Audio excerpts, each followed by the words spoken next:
చనిపోయిన కుమార్తెను బ్రతికించుకోవటానికి వచ్చిన అధికారి. ప్రభువు దగ్గరికి ఒక అధికారి వచ్చి ఆయనకు మ్రొక్కి, నా కుమార్తె ఇప్పుడే చనిపోయినది. అయినను నీ వచ్చి నీ చెయ్యి ఆమె మీద ఉంచుము, ఆమె బ్రతుకునను. చనిపోయిన తన కుమార్తె ప్రభు యొక్క చేతి స్పర్శ తగలటం ద్వారా ఆమె బ్రతుకుద్ది అనే విశ్వాసం ఉంచినటువంటి అధికారి. అతని విశ్వాసాన్ని చూసి యేసు లేచి అతని వెంట వెళ్ళెను. ఆయన శిష్యులు కూడా ప్రభువు వెంట వెళ్ళిరి.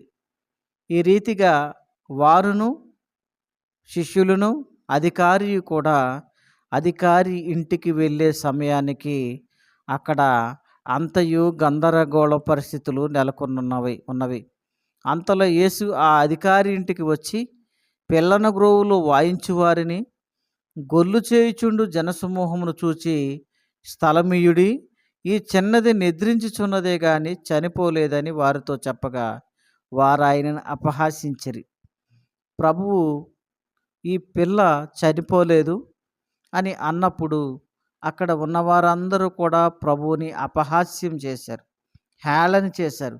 చనిపోయి పడి ఉన్నటువంటి పిల్లను చూసి చనిపోలేదు, నిద్రిస్తున్నది ఏంటి అని అంటున్నాడు. ఇతడు ఒకవేళ ఈ విషయం తెలియనివాడా, లేక మతిస్థిమితం కోల్పోయినటువంటి వాడా?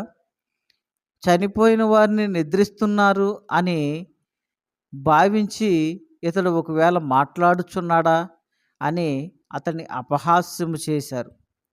వారందరూ అపహాస్యం చేసినప్పటికీ కూడా ప్రభువు జనసమూహమును పంపివేసి ఆయన లోపలికి వెళ్ళి ఆ చిన్నదాని చెయ్యి పట్టుకొనగానే ఆ చిన్నది లేచెను. ఆ చిన్నదాని చెయ్యిని ప్రభు తాకిన మరుక్షణమే ఆ చిన్నది మరలా బ్రతికినది.